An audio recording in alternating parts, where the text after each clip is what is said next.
എല്ലാവർക്കും നമ്മുടെ ഒരു പുതുപുത്തൻ വീഡിയോയിലോട്ട് സ്വാഗതം. അപ്പോൾ ഇന്നത്തെ നമ്മുടെ റെസിപ്പി ഒരു വെറൈറ്റി ആയിട്ടുള്ള കേക്കാണ് കേട്ടോ. മറ്റൊന്നുമല്ല, കാരമൽ മിൽക്ക് കേക്കാണ്. അപ്പോൾ ക്രിസ്മസ് കേക്കല്ലേ വരുന്നത്. അപ്പോൾ എല്ലാവരും ഈ ഒരു കേക്ക് ക്രിസ്മസിനോ അതിന് മുന്നേ തയ്യാറാക്കി നോക്കും. ഒക്കെ നല്ല കിഡിലനായിട്ടുള്ള ടേസ്റ്റാണ്. ആ കാരമലും ക്രീമും ആ ഒരു മിൽക്കിൻ്റെ ഒക്കെ ടേസ്റ്റ് വരുന്ന സമയത്ത് നല്ലൊരു അടിപൊളി ടേസ്റ്റുള്ള കേക്കാണ് കേട്ടോ. അപ്പോൾ തീർച്ചയായിട്ടും എല്ലാവരും ഒന്ന് കണ്ടു നോക്കിയിട്ട് ട്രൈ ചെയ്ത് നോക്കുന്ന സമയത്ത് നിങ്ങളുടെ അഭിപ്രായങ്ങൾ കമൻറ്റ് ബോക്സിൽ ഒന്ന് അറിയിക്കുക കേട്ടോ. അതേപോലെ ചാനലിൻ്റെ വീഡിയോസൊക്കെ ആദ്യമായിട്ട് ആരെങ്കിലും കാണുകയാണെന്നുണ്ടെങ്കിൽ താഴെ കാണുന്ന റെഡ് സബ്സ്ക്രൈബ് ബട്ടനും കൂടി ഒന്ന് പ്രസ് ചെയ്തിട്ട് സപ്പോർട്ട് ചെയ്യണേ. പിന്നെ ഈ ഒരു വീഡിയോ കണ്ടുകൊണ്ടിരിക്കുന്ന സമയത്ത് ഈ ഒരു കേക്കിൻ്റെ റെസിപ്പി ഇഷ്ടപ്പെടുകയാണെന്നുണ്ടെങ്കിൽ ആ ലൈക്ക് ചെയ്യേണ്ട കാര്യം മറന്നു പോകരുത് കേട്ടോ. അപ്പോൾ നമുക്ക് വേഗം തന്നെ ഈ ഒരു കാരമൽ മിൽക്ക് കേക്ക് എങ്ങനെ തയ്യാറാക്കുന്നതെന്ന് ഒന്ന് കണ്ടു നോക്കാം. അപ്പോൾ ഈ ഒരു കേക്ക് റെഡിയാക്കാൻ വേണ്ടിയിട്ട് ഇതുപോലുള്ളൊരു പാത്രത്തിൽ കറക്റ്റ് അരക്കപ്പോളം വരുന്ന ഇളം ചൂടുള്ള പാലാണ് കേട്ടോ ഞാൻ ഒഴിച്ചു കൊടുക്കുന്നത്. അപ്പോൾ പാലെന്ന് പറയുമ്പോൾ ഒരുപാട് ചൂടുണ്ടാവാൻ പാടില്ല. നമുക്ക് കൈയൊക്കെ കുത്താൻ പാകത്തിലുള്ള ഒരു ഇളം ചൂടുള്ള അരക്കപ്പോളം പാല്. ഇതിലോട്ട് കറക്റ്റ് 1 ടീസ്പൂണോളം വരുന്ന വിനാഗിരും കൂടി നമുക്ക് ഒഴിച്ചു കൊടുക്കട്ടെ. അതായത് വൈറ്റ് വിനാഗർ കേട്ടോ. അപ്പോൾ ഇതെല്ലാം കൂടി ചേർത്തിട്ട് നന്നായിട്ട് ഒരു സ്പൂൺ വെച്ചിട്ട് ഒന്ന് മിക്സ് ചെയ്ത് കൊടുക്കുക. ഈ ഒരു പാല് നമ്മൾ വിനാഗിരി ഒഴിച്ചത് കാരണം പെട്ടെന്ന് അങ്ങോട്ട് പുളിച്ച് വരും കേട്ടോ. അപ്പോൾ അതിന് വേണ്ടിയിട്ട് നന്നായിട്ട് സ്പൂൺ വെച്ചിട്ട് ഒന്ന് മിക്സ് ചെയ്ത് കൊടുത്തതിന് ശേഷം നമുക്കൊരു 5 മിനിറ്റ് ഇതങ്ങോട്ട് മാറ്റി വയ്ക്കാം. ഇനി മറ്റൊരു പാത്രത്തിൻ്റെ മുകളിലോട്ടായിട്ട് ഒരു അരിപ്പ വെച്ച് കൊടുത്തതിന് ശേഷം 250 ml കപ്പിൽ കറക്റ്റ് 3/4 കപ്പോളം വരുന്ന മൈദയാണ് കേട്ടോ ഞാൻ ഇട്ട് കൊടുക്കുന്നത്. അപ്പോൾ 3/4 കപ്പോളം വരുന്ന മൈദ കംപ്ലീറ്റ് ആയിട്ട് ഈ ഒരു അരിപ്പയിൽ കൂടി നമുക്ക് പാത്രത്തിലോട്ട് അങ്ങോട്ട് ഇട്ട് കൊടുക്കാം. ഇനി ഇതിലോട്ട് ഒരു 1/4 ടീസ്പൂണോളം വരുന്ന ബേക്കിംഗ് സോഡ, അതേപോലെ ഒരു 1/2 ടീസ്പൂണോളം വരുന്ന ബേക്കിംഗ് പൗഡർ, പിന്നെ കേക്കിൻ്റെ മധുരം ഒന്ന് ബാലൻസ് ആക്കി ഇടാൻ വേണ്ടിയിട്ട് ഒരു നുള്ളുപ്പും കൂടി ഇട്ട് കൊടുക്കാം കേട്ടോ. ഇനി ഈ ഒരു പൊടികളെല്ലാം കൂടി ഒരു 3 തവണ നമുക്ക് നന്നായിട്ട് അരിച്ചെടുക്കാം. നമ്മൾ ഇതുപോലെ അങ്ങോട്ട് അരിച്ചെടുക്കുന്ന സമയത്ത് നമ്മുടെ കേക്ക് നന്നായിട്ട് സോഫ്റ്റായിട്ട് വരികയും ചെയ്യും. നമ്മൾ ചേർത്ത് കൊടുത്തിട്ടുള്ള ആ ഒരു ബേക്കിംഗ് പൗഡറും ബേക്കിംഗ് സോഡയും അതേപോലെ ഉപ്പൊക്കെ ആ ഒരു മൈദയുടെ എല്ലാ ഭാഗത്തും ഒരുപോലെ എത്തി നന്നായിട്ട് കേക്ക് പെട്ടെന്ന് ബേക്കായിട്ട് വരികയും ചെയ്യും, അതുപോലെ സോഫ്റ്റായിട്ട് വരികയും ചെയ്യും. അതുകൊണ്ട് 3 തവണ ഇതുപോലെ നന്നായിട്ട് അരിപ്പയിൽ കൂടി ഒന്ന് അരിച്ചിട്ടെടുക്കാം. അപ്പോൾ ഒരു 3 തവണ ഈ ഒരു പൊടികളെല്ലാം കൂടി അരിപ്പയിൽ കൂടി ഞാൻ നന്നായിട്ടൊന്ന് അരിച്ചെടുത്തിട്ടുണ്ട്. ഇനി ഇത് നമുക്ക് അങ്ങോട്ട് മാറ്റി വയ്ക്കാം കേട്ടോ. അപ്പോൾ ഇതേ ആ ഒരു സമയം കൊണ്ട് നമ്മൾ നേരത്തെ പുളിക്കാനായിട്ട് മാറ്റി വെച്ചിട്ടുള്ള നമ്മുടെ പാല് നന്നായിട്ട് ഇതുപോലെ പുളിച്ച് വന്നിട്ടുണ്ട് കേട്ടോ. ഈ ഒരു രീതിയിൽ ആയിക്കിട്ടണം, എങ്കിലേ നമ്മുടെ കേക്ക് നന്നായിട്ട് സോഫ്റ്റായിട്ട് വരും. അപ്പോൾ ഒന്നും കൂടി നന്നായിട്ട് സ്പൂണ് വെച്ചിട്ട് ഒന്ന് മിക്സ് ചെയ്ത് കൊടുത്തതിന് ശേഷം കറക്റ്റ് ഒരു 1/4 കപ്പോളം വരുന്ന പൊടിച്ചിട്ടുള്ള പഞ്ചസാരയാണ് കേട്ടോ ഞാൻ ചേർത്ത് കൊടുക്കുന്നത്. മുഴുവനായിട്ടുള്ള പഞ്ചസാര ചേർക്കരുത്, നന്നായിട്ട് നല്ല ഫൈൻ പൗഡറായിട്ട് പൊടിച്ചെടുത്തിട്ടുള്ള ഒരു 1/4 കപ്പോളം പഞ്ചസാര നമുക്ക് മുഴുവനായിട്ടും ഈ ഒരു പാലിലോട്ട് അങ്ങോട്ട് ചേർത്ത് കൊടുക്കാം. ഇനി ഇതുപോലുള്ള ഒരു വിസ്കോ അല്ലാന്നുണ്ടെങ്കിൽ സ്പൂണോ സാധാരണ ഫോർക്കോ ഉപയോഗിച്ചിട്ട് നന്നായിട്ടൊന്ന് മിക്സ് ചെയ്ത് കൊടുക്കുക കേട്ടോ. ആ ഒരു പഞ്ചസാര ഈ ഒരു സമയത്ത് തന്നെ ഈ ഒരു പാലിലോട്ട് നന്നായിട്ട് അങ്ങോട്ട് അലിഞ്ഞു ചേരണം, എങ്കിലേ നമ്മുടെ കേക്കിന് നല്ലൊരു മധുരം ഉണ്ടാവും. അപ്പോൾ ഇതുപോലുള്ളൊരു വിസ്ക് വെച്ചിട്ട് ആ ഒരു പഞ്ചസാര നന്നായിട്ട് മെൽറ്റ് ആവുന്നവരെ ഇതുപോലെ നന്നായിട്ടൊന്ന് മിക്സ് ചെയ്ത് കൊടുക്കാം.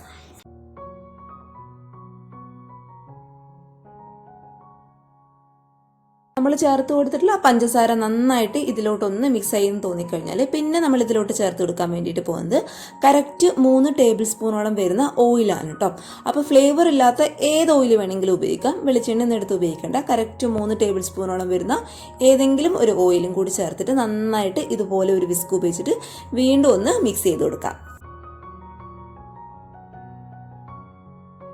ഇനി നമ്മൾ നേരത്തെ അരിച്ച് മാറ്റി വെച്ചിട്ടുള്ള മൈദ നമുക്ക് കുറച്ചായിട്ട് ഈ ഒരു പാലിൻ്റെ മിക്സിലോട്ട് അങ്ങോട്ട് ചേർത്ത് കൊടുക്കാം. എല്ലാം കൂടി അങ്ങോട്ട് ഒരുമിച്ച് ചേർക്കണ്ട, കുറച്ചായിട്ട് ചേർത്ത് കൊടുത്ത് ഇതുപോലുള്ള ഒരു സ്പാച്ചിലോ അല്ലാന്നുണ്ടെങ്കിൽ സാധാരണ ഒരു സ്പൂണോ ഉപയോഗിച്ചിട്ട് പതുക്കെ ഒന്ന് മിക്സ് ചെയ്ത് കൊടുക്കാം കേട്ടോ. ആ ഒരു മൈദയുടെ കട്ടകളൊന്നും ഇല്ലാതെ കംപ്ലീറ്റ് ആയിട്ട് ആ ഒരു പാലിൻ്റെ മിക്സിൽ നന്നായിട്ട് അലിഞ്ഞ് ചേരുന്ന വിധത്തിൽ വേണം നമ്മളിത് മിക്സ് ചെയ്ത് കൊടുക്കാൻ വേണ്ടിയിട്ട്. പിന്നെ കേക്കിൻ്റെ ബാറ്റർ റെഡിയാക്കി എടുക്കുന്ന സമയത്ത് അറിയാലോ, ഒരിക്കലും ബലം കൊടുത്തിട്ട് മിക്സ് ചെയ്യാൻ പാടില്ല. ജസ്റ്റ് ഇതുപോലെ ഒരു സൈഡിലേക്ക് ഒന്ന് ഫോൾഡ് ചെയ്തിട്ട് എടുക്കുക. ഇനി ഇതിലോട്ട് കുറച്ചായിട്ട് ഇളം ചൂടുള്ള പാലൊഴിച്ചിട്ട് നമുക്ക് ഈ ഒരു കേക്കിൻ്റെ ബാറ്റർ ഒന്ന് ലൂസാക്കി എടുക്കാം കേട്ടോ. ഇതിപ്പോൾ ഒരുപാട് ടൈറ്റിലായിരുന്നു ഇരിക്കുന്നത്. കറക്റ്റ് കേക്കിൻ്റെ ബാറ്റർ പരുവത്തിലാക്കി എടുക്കാൻ വേണ്ടിയിട്ട് കുറച്ചായിട്ട് ഇളം ചൂടുള്ള പാലൊഴിച്ച് കൊടുക്കുക. എല്ലാം കൂടി അങ്ങോട്ട് ഒരുമിച്ച് ചേർക്കണ്ട, ഒരുപാട് കൂടി കഴിഞ്ഞാൽ പിന്നെ നമുക്കൊന്നും ചെയ്യാൻ പറ്റാത്ത ഒരവസ്ഥയാണ്. അതുകൊണ്ട് കുറച്ചായിട്ട് ഇളം ചൂടുള്ള പാല് ചേർത്തിട്ട് നന്നായിട്ട് ഇതുപോലുള്ളൊരു സ്പാച്ചിൽ വെച്ചിട്ട് ഒന്ന് മിക്സ് ചെയ്ത് കൊടുക്കുക കേട്ടോ. ഒരുപാട് ബലം കൊടുത്തിട്ട് മിക്സ് ചെയ്യേണ്ട, എല്ലാം കൂടി നന്നായിട്ട് മിക്സ് ആയെന്ന് തോന്നിക്കഴിഞ്ഞാൽ അവിടെ സ്റ്റോപ്പ് ചെയ്യുക കേട്ടോ. ഒരുപാട് സമയത്ത് നമ്മൾ അങ്ങനെ കറക്കി എടുക്കുന്ന സമയത്ത് നമ്മുടെ കേക്ക് ആയിക്കഴിഞ്ഞാൽ പെട്ടെന്ന് അങ്ങോട്ട് ഹാർഡായി പോകാനുള്ള ചാൻസ് ഉണ്ട്. അതുകൊണ്ട് കുറച്ചായിട്ട് ഒഴിച്ചു കൊടുത്തിട്ട് ഇതുപോലെ പതുക്കെ ഒന്ന് മിക്സ് ചെയ്തിട്ട് എടുക്കാം. ഇനി ഈ ഒരു കേക്കിന് നല്ലൊരു ഫ്ലേവർ കൊടുക്കാൻ വേണ്ടിയിട്ട് കറക്റ്റ് ഒരു 1/2 ടീസ്പൂണോളം വരുന്ന വാനില എസൻസും കൂടി ഞാൻ ചേർത്ത് കൊടുക്കുന്നുണ്ട് കേട്ടോ. ഒരുപാട് വേണ്ട, കാരണം നമ്മളിതിൽ മുട്ടയൊന്നും ചേർക്കാത്തതുകൊണ്ട് കേക്കിന് പ്രത്യേകിച്ച് ഒരു മുട്ടയുടെ ഫ്ലേവർ ഒന്നും ഉണ്ടാവില്ല. അതുകൊണ്ട് ഒരു കറക്റ്റ് ഒരു 1/2 ടീസ്പൂണോളം വാനില എസൻസ് മാത്രം മതിയാകും കേട്ടോ. ആ ഒരു നല്ലൊരു ഫ്ലേവർ കിട്ടാൻ വേണ്ടിയിട്ട് മാത്രം. എന്നിട്ട് വീണ്ടും പതുക്കെ ഇതുപോലെ അങ്ങോട്ട് മിക്സ് ചെയ്ത് കൊടുക്കാം. അപ്പോഴത്തേ നമ്മുടെ കേക്കിൻ്റെ ബാറ്റർ ഇവിടെ റെഡി ആയിട്ടുണ്ട്. കറക്റ്റ് ഇത് ഈ ഒരു രീതിയിലാണ് കേട്ടോ വേണ്ടത്. ഒരുപാട് ലൂസായി പോകാൻ പാടില്ല, അതുപോലെ ഒരുപാട് ടൈറ്റിലിരിക്കാനും പാടില്ല. നമ്മൾ സ്പാച്ചിലോ അല്ലാന്നുണ്ടെങ്കിൽ സ്പൂൺ വെച്ചിട്ട് താഴോട്ടിടുന്ന സമയത്ത് ഇതുപോലെ റിബൺ പോലെ താഴോട്ട് വീഴണം. ആ ഒരു രീതിയിൽ ഇളം ചൂടുള്ള പാൽ ഒഴിച്ചിട്ട് ഇത് കറക്റ്റ് ഈ ഒരു പരുവത്തിൽ ആക്കിയെടുക്കാം. അപ്പോൾ ഇതുപോലുള്ളൊരു കേക്ക് ടിന്നിലാണ് നമ്മൾ കേക്ക് ബേക്ക് ചെയ്തെടുക്കാൻ വേണ്ടിയിട്ട് പോകുന്നത്. അപ്പോൾ കേക്ക് ടിന്നിൻ്റെ അടിയിലായിട്ട് ബട്ടർ പേപ്പർ വെച്ച് കൊടുക്കുക. ആ ഒരു ബട്ടർ പേപ്പറിൻ്റെ മുകളിലോട്ടായിട്ട് കുറച്ച് ഓയിൽ നമുക്കൊന്ന് ഗ്രീസ് ചെയ്തിട്ട് കൊടുക്കാം കേട്ടോ. ഒരുപാട് വേണ്ട, കുറച്ച് മാത്രം മതി. ഇനി നമ്മൾ റെഡിയാക്കി വെച്ചിട്ടുള്ള നമ്മുടെ കേക്കിൻ്റെ ബാറ്റർ കംപ്ലീറ്റ് ആയിട്ട് നമുക്ക് ഇതിലോട്ട് അങ്ങോട്ട് ഒഴിച്ചു കൊടുക്കാം. ഇനി ഇത് ജസ്റ്റ് ഇതുപോലെ ഒന്ന് ടാപ്പ് ചെയ്ത് കൊടുക്കുക. എന്തെങ്കിലും എയർ ബബിൾസും കാര്യങ്ങളൊക്കെ ഉണ്ടെന്നുണ്ടെങ്കിൽ അത് കംപ്ലീറ്റ് ആയിട്ട് അങ്ങോട്ട് മാറാൻ വേണ്ടിയിട്ടാണ് കേട്ടോ. അപ്പോൾ പതിവ് പോലെ ഈ ഒരു ഇഡ്ലിച്ചെമ്പിലാണ് നമ്മൾ കേക്ക് ബേക്ക് ചെയ്തെടുക്കാൻ വേണ്ടിയിട്ട് പോകുന്നത്. അപ്പോൾ ഇഡ്ലിച്ചെമ്പിൽ ആവശ്യത്തിനധികം വെള്ളം ഒഴിച്ചു കൊടുക്കുക. എന്നിട്ട് ഇത് നടുഭാഗത്തായിട്ട് ഒരു റിങ്ങോ അല്ലാന്നുണ്ടെങ്കിൽ പാത്രം ഇറക്കി വെച്ച് കൊടുക്കുക കേട്ടോ. ഇനി ഒരു റിങ്ങിൻ്റെ മുകളിലോട്ടായിട്ട് നമ്മുടെ കേക്ക് ടിന് നമുക്ക് സെൻറ്ററിലായിട്ട് വെച്ച് കൊടുക്കുക. അങ്ങോട്ടും ഇങ്ങോട്ടൊന്നും തെന്നി മാറാതെ കറക്റ്റ് ആ ഒരു റിങ്ങിൻ്റെ മുകളിലോട്ടായിട്ട് വെച്ച് കൊടുക്കുക കേട്ടോ. ഇനി ഈ ഒരു കേക്ക് ടിന് കംപ്ലീറ്റ് ആയിട്ട് കവർ ആവുന്ന രീതിയിൽ എന്തെങ്കിലും അടപ്പ് വെച്ചിട്ട് ഒന്ന് അടച്ചു കൊടുക്കുക കേട്ടോ. ഇനി എന്തെങ്കിലും വെയിറ്റ് ഉള്ളത് ഇതുപോലെ ഇതിൻ്റെ മുകളിലോട്ടായിട്ട് അങ്ങോട്ട് വെച്ച് കൊടുക്കുകയാണെന്നുണ്ടെങ്കിൽ നമ്മുടെ കേക്ക് പെട്ടെന്ന് നമുക്ക് അങ്ങോട്ട് ബേക്കായി കിട്ടും. ഇനി ഈ ഒരു ഇഡ്ലിച്ചെമ്പിൻ്റെ അടപ്പിട്ട് ഏറ്റവും ഹൈ ഫ്ലെയിമിൽ കറക്റ്റ് 30 മിനിറ്റ് കേട്ടോ. ഈ ഒരു കേക്ക് നമ്മൾ മുട്ട ചേർക്കാത്തതുകൊണ്ട് ബേക്ക് ആകാനായിട്ട് ഇച്ചിരി ഒന്ന് ടൈം എടുക്കും. അതുകൊണ്ട് ഹൈ ഫ്ലെയിമിൽ കറക്റ്റ് 30 മിനിറ്റ് നമുക്ക് കേക്ക് നന്നായിട്ടൊന്ന് ബേക്ക് ചെയ്തിട്ടെടുക്കാം. അപ്പോൾ കറക്റ്റ് 30-35 മിനിറ്റ് കൊണ്ട് നമ്മുടെ കേക്കൊക്കെ നന്നായിട്ട് ഇതുപോലെ അങ്ങോട്ട് ബേക്കായിട്ട് വന്നിട്ടുണ്ട് കേട്ടോ.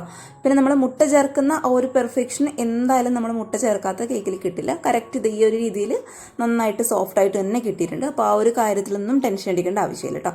ഇനി പതുക്കെ കംപ്ലീറ്റ് ആയിട്ട് ചൂട് മാറിയതിന് ശേഷം ഈ ഒരു ബട്ടർ പേപ്പർ നമുക്കങ്ങോട്ട് മാറ്റി കൊടുക്കാം.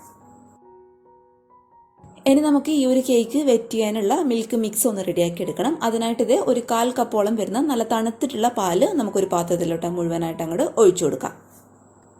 ഇതിലോട്ട് കറക്റ്റ് 2 ടേബിൾ സ്പൂണോളം വരുന്ന വിപ്പിംഗ് ക്രീമാണ് കേട്ടോ ഞാൻ ഒഴിച്ചു കൊടുക്കുന്നത്. ഇനി ഇതിലോട്ട് കറക്റ്റ് 1.5 ടീസ്പൂണോളം വരുന്ന പൊടിച്ചിട്ടുള്ള പഞ്ചസാരയും കൂടി നമുക്ക് ചേർത്ത് കൊടുക്കാം. ഇനി ഇത് ഒരു സ്പൂൺ വെച്ചിട്ട് നന്നായിട്ടൊന്ന് മിക്സ് ചെയ്ത് കൊടുക്കാം കേട്ടോ. ആ ഒരു പഞ്ചസാര കംപ്ലീറ്റ് ആയിട്ട് ആ ഒരു പാലിലും വിപ്പിംഗ് ക്രീമിലും നന്നായിട്ടൊന്ന് അലിയുന്നവരെ നന്നായിട്ട് ഇതുപോലെ ഒന്ന് മിക്സ് ചെയ്ത് കൊടുക്കുക.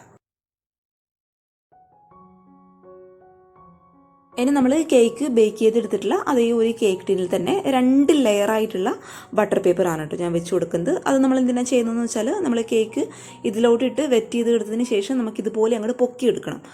ബട്ടർ പേപ്പറിൻ്റെ വലിപ്പം കുറഞ്ഞു പോയാൽ നമുക്ക് പൊക്കിയെടുക്കാനായിട്ട് ബുദ്ധിമുട്ടായിരിക്കും കേക്ക് മാത്രമായിട്ട് വരുമ്പോൾ. അതുകൊണ്ട് കട്ടിക്ക് 2 ലെയർ ബട്ടർ പേപ്പർ വെച്ച് കൊടുക്കട്ടോ.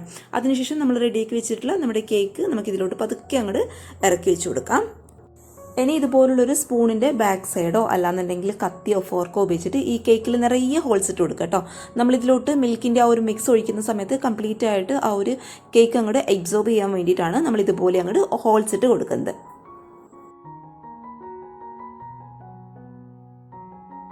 ഇനി നമ്മൾ നേരത്തെ റെഡിയാക്കി വെച്ചിട്ടുള്ള ആ ഒരു മിൽക്കിൻ്റെ മിക്സ് നന്നായിട്ട് സ്പൂൺ വെച്ചിട്ട് ഒന്നും കൂടി ഒന്ന് മിക്സ് ചെയ്ത് കൊടുത്തതിന് ശേഷം കംപ്ലീറ്റ് ആയിട്ട് നമുക്ക് ഈ ഒരു കേക്കിലോട്ട് അങ്ങോട്ട് ഒഴിച്ചു കൊടുക്കാം കേട്ടോ.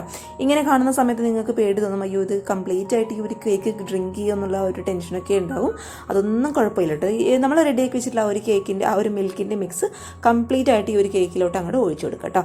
എന്നിട്ട് ഈ ഒരു കേക്ക് നമുക്ക് നന്നായിട്ട് ഒരു 1/2 മണിക്കൂർ ഫ്രിഡ്ജിൻ്റെ നോർമൽ റാക്കിൽ വെച്ചിട്ട് ഒന്ന് തണുപ്പിച്ചിട്ടെടുക്കണം. ആ ഒരു സമയമാകുമ്പോഴേക്കും നമ്മുടെ കേക്ക് ഈ ഒരു മിൽക്കിൻ്റെ മിക്സ് കംപ്ലീറ്റ് ആയിട്ട് അങ്ങോട്ട് ഡ്രിങ്ക് ചെയ്തോളും. അപ്പോൾ ഇത് കറക്റ്റ് ഒരു 1/2 മണിക്കൂർ നമുക്ക് നന്നായിട്ടൊന്ന് തണുപ്പിച്ചിട്ടെടുക്കാം. ഇനി ഇതേ മറ്റൊരു പാനിൽ ഒരു 1/2 കപ്പിനേക്കാളും ഒരു ഇച്ചിരി ഒന്ന് കുറവുള്ള പഞ്ചസാര നമുക്ക് ചേർത്ത് കൊടുക്കാം കേട്ടോ. മുഴുവനായിട്ടുള്ള പഞ്ചസാര തന്നെ ചേർത്ത് കൊടുത്താൽ മതി. നമുക്ക് ഒരു കാരമൽ ഒന്ന് റെഡിയാക്കി എടുക്കാൻ വേണ്ടിയിട്ടാണ്. അപ്പോൾ 1/2 കപ്പിനേക്കാളും ഇച്ചിരി ഒന്ന് കുറവ്. എന്നിട്ട് ഇത് നേരിട്ട് നമുക്ക് സ്റ്റൗവിൽ അങ്ങോട്ട് വെച്ച് കൊടുക്കാം കേട്ടോ. തീ എന്ന് പറയുന്നത് ഒരു മീഡിയം ഫ്ലെയിമിൽ തന്നെ വെച്ച് കൊടുത്തോളൂ. പിന്നെ ഈ ഒരു പഞ്ചസാര നമ്മൾ മെൽറ്റ് ചെയ്യുന്ന സമയത്ത് ഇതിലോട്ട് വെള്ളമൊന്നും ചേർക്കണ്ട. ഇത് നന്നായിട്ട് അങ്ങോട്ട് ചൂടാവുന്ന സമയത്ത് ഒരു പഞ്ചസാര ഓട്ടോമാറ്റിക്കായിട്ട് അങ്ങോട്ട് ഉരുകാനായിട്ട് തുടങ്ങും. അപ്പോൾ തീ എപ്പോഴും മെയിൻറ്റെയിൻ ചെയ്യുക. അല്ലാന്നുണ്ടെങ്കിൽ ഹൈ ഫ്ലെയിമിലായി കഴിഞ്ഞത് ഒരു കയ്പ്പ് ഒരു ചവർപ്പ് ടേസ്റ്റ് വരും. അപ്പോൾ അതുകൊണ്ട് ഒരു ലോ ടു മീഡിയം ഫ്ലെയിമിൽ വെച്ചിട്ട് പഞ്ചസാര സാവധാനം അങ്ങോട്ട് അലിയിച്ചിട്ടെടുക്കുക. നമ്മൾ ഇട്ട് കൊടുത്തിട്ടുള്ള ആ ഒരു പഞ്ചസാരയൊക്കെ അലിഞ്ഞ് ഇത് ഈ ഒരു കളറാവുന്ന സമയത്ത് 2 ടേബിൾ സ്പൂണോളം വരുന്ന വിപ്പിംഗ് ക്രീമാണ് കേട്ടോ നമ്മൾ ചേർത്ത് കൊടുക്കുന്നത്. വിപ്പിംഗ് ക്രീം ചേർത്ത് കൊടുത്തിട്ട് നന്നായിട്ടൊന്ന് മിക്സ് ചെയ്ത് കൊടുക്കുക. മിക്സ് ചെയ്ത് കൊടുക്കുന്ന സമയത്ത് തന്നെ നമ്മൾ തണുത്തിട്ടുള്ള വിപ്പിംഗ് ക്രീം ഇതിലോട്ട് ചേർക്കുമ്പോൾ പെട്ടെന്ന് ഇതങ്ങോട്ട് കട്ട പിടിച്ച് പോകാനുള്ള ചാൻസ് ഉണ്ട്. അത് കണ്ട് ടെൻഷൻ അടിക്കേണ്ട ആവശ്യമൊന്നുമില്ല. നന്നായിട്ട് വീണ്ടും ഒന്ന് ചൂടാകുന്ന സമയത്ത് നമ്മൾ ആദ്യം നമ്മൾ ചെയ്തെടുത്തിട്ടുള്ള ആ ഒരു രീതിയിൽ തന്നെ വന്നോളും കേട്ടോ. അപ്പോൾ തീ മീഡിയം ഫ്ലെയിമിൽ തന്നെ വെച്ചാൽ മതി. വിപ്പിംഗ് ക്രീം ചേർത്ത് കൊടുത്തിട്ടുള്ള ആ ഒരു സമയത്ത് തന്നെ നന്നായിട്ട് ഇതുപോലെ സ്പാച്ചിൽ വെച്ചിട്ട് ഒന്ന് മിക്സ് ചെയ്ത് കൊടുക്കാം. നമ്മൾ ഒഴിച്ചു കൊടുത്തിട്ടുള്ള വിപ്പിംഗ് ക്രീമും നമ്മുടെ പഞ്ചസാരയും നന്നായിട്ടൊന്ന് മിക്സായി ഇത് ഈ ഒരു പരുവെത്തുന്ന സമയത്ത് 2 ടീസ്പൂണോളം വരുന്ന കോൺഫ്ലോറിൽ 2 ടേബിൾ സ്പൂണോളം വരുന്ന സാധാരണ വെള്ളവും ചേർത്തിട്ട് നന്നായിട്ടൊന്ന് മിക്സ് ചെയ്ത് കുറച്ചായിട്ട് നമുക്ക് ഇതിലോട്ട് അങ്ങോട്ട് ചേർത്ത് കൊടുക്കാം കേട്ടോ.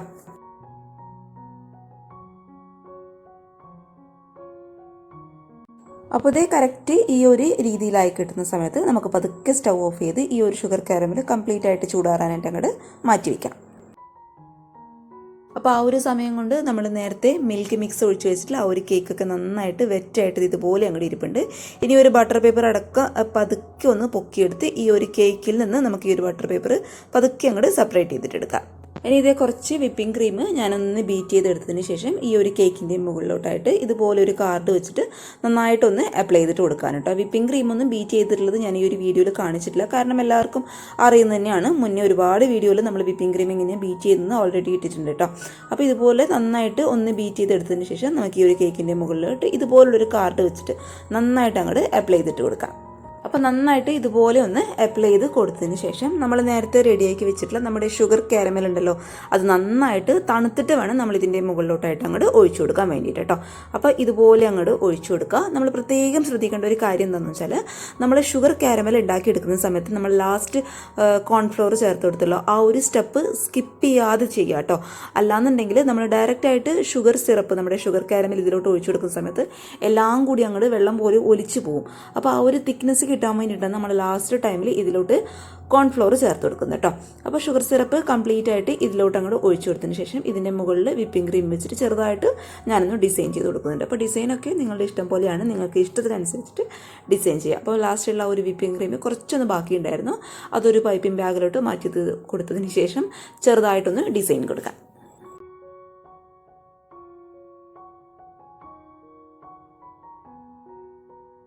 എനിക്ക് ഒരു കേക്ക് 1 മണിക്കൂറെങ്കിലും ഫ്രിഡ്ജിൻ്റെ നോർമൽ റാക്കിൽ വെച്ചിട്ട് നന്നായിട്ടൊന്ന് തണുപ്പിച്ചിട്ടെടുക്കുക. അപ്പോൾ കഴിക്കാനായിരിക്കും കൂടുതൽ ടേസ്റ്റ് ഉണ്ടാവുക. എന്നിട്ട് കട്ട് ചെയ്തിട്ട് കഴിക്കുക. നല്ല സൂപ്പർ കിഡിലൻ ടേസ്റ്റുള്ള ഒരു കേക്ക് തന്നെയാണ്.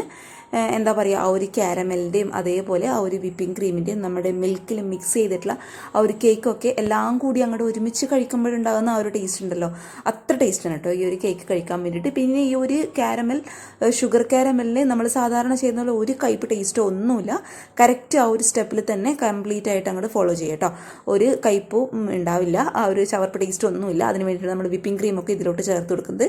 ഈ ഒരു കാരമലിൽ എന്തിൻ്റെ ടേസ്റ്റ് എന്ന് വെച്ചാൽ കറക്റ്റ് ആ ഒരു ബട്ടർ സ്കോച്ചിൻ്റെ ടേസ്റ്റാണ് കേട്ടോ. അപ്പോൾ തീർച്ചയായിട്ടും എല്ലാവരും ഒരു തവണ ഒന്ന് ട്രൈ ചെയ്ത് നോക്കുക. എല്ലാവർക്കും ഈ ഒരു ക്രിസ്മസിന് ഉണ്ടാക്കാൻ പറ്റിയ ഒരു അടിപൊളി കേക്കിൻ്റെ റെസിപ്പിയാണ്. എല്ലാവർക്കും ഇഷ്ടമായെന്ന് വിചാരിക്കുന്നു. ഇഷ്ടപ്പെട്ടാൽ നിങ്ങൾ ട്രൈ ചെയ്ത് നോക്കുന്ന സമയത്ത് മറക്കാതെ നിങ്ങളുടെ കമൻറ്റുകൾ കമൻറ്റ് ബോക്സിൽ വന്നറിയിക്കുക കേട്ടോ. പിന്നെ ചാനലിൻ്റെ വീഡിയോസൊക്കെ ആദ്യമായിട്ട് ആരെങ്കിലും കാണുകയാണെന്നുണ്ടെങ്കിൽ ഇഷ്ടപ്പെടുകയാണെന്നുണ്ടെങ്കിൽ താഴെ കാണുന്ന റെഡ് കളറിലെ സബ്സ്ക്രൈബ് ബട്ടണും കൂടി ഒന്ന് പ്രസ് ചെയ്തിട്ട് സപ്പോർട്ട് ചെയ്യണേ. അപ്പോൾ ഇത് ഇത്രയേ ഉള്ളൂ. എല്ലാവരും ഒന്ന് തയ്യാറാക്കി നോക്കുക. ഇഷ്ടപ്പെട്ടാലേ ലൈക്ക് ചെയ്യുക, സബ്സ്ക്രൈബ് ചെയ്യുക, സപ്പോർട്ട് ചെയ്യുക കേട്ടോ. അപ്പോൾ നാളെ ഒരു കിടിലൻ വീഡിയോ ആയിട്ട് കാണും വരെ thank you for watching Simna's food world. By.